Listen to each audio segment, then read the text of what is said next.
It's not secret. So, selling spiritual truths and techniques for money, to me, smacks of commercialism.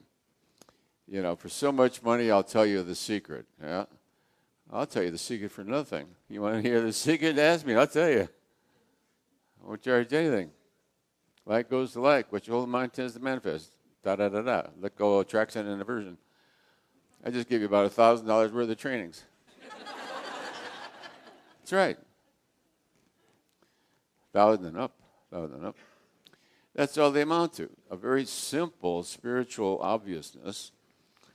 And they can it. Then you have classes in it. You sign up people for classes, and you get so many merits for signing up people for classes. Then you present the same thing, only under a different rubric: how to make money, how to have fun with your sex, how to find lovers. And you just relabel it. It's all the same basic, something. What's hold in mind tends to manifest.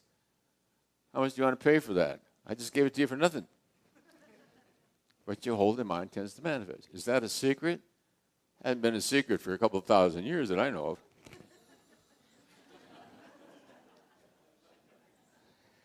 That's what you call merchandising packaging. The Magic Power Lectures. So we could advertise, these are the Magic Power Lectures. The Magic Power Lectures. Tells you how to become rich, famous, and enlightened all at the same time.